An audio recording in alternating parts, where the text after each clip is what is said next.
ব্রাহ্মণ। একদিন গার্গয়া নামক এক বামুন গ্রাম থেকে জঙ্গলের দিকে প্রস্থান করলেন ভগবান শিবকে প্রসন্ন করার জন্য ধ্যানস্থ হতে।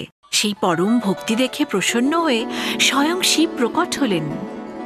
হে বিদ্বান ব্রাহ্মণ, আমি প্রসন্ন হয়েছি, একটা বর চাও। ভগবান, আমায় সঞ্জীবনী দিন, যাতে আমি কোনো মৃত ব্যক্তিকে জীবিত করতে পারি। শিব ঠাকুর তাকে একটা গাছের চারা দিলেন। যখনই কোনো মৃতদেহে প্রাণ জাগাতে হবে, এই বনস্পতির রস সেই মৃতের শরীরে লাগিয়ে দিও। সেই মৃত শরীর পুনরায় জেগে উঠবে, আর এই গাছ কখনো নষ্ট হবে না।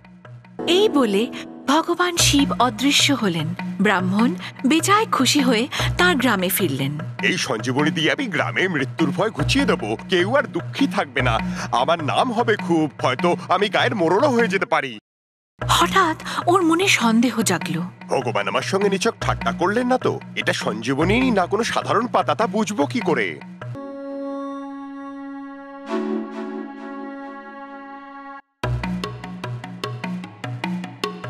কিছু না ভেবেই সেই গাছের কিছু পাতা নিজের হাতে পিষে তার রস সেই মৃত বাঘের উপর ঢেলে দিল। আরে, বাঘ যে বেঁচে উঠল। আমার খিদে পেয়েছে। হ্যাঁ, এটা তো সঞ্জীবনী, ও তো বেঁচে উঠলো। হঠাৎ বাঘ হুঙ্কার দিয়ে উঠল।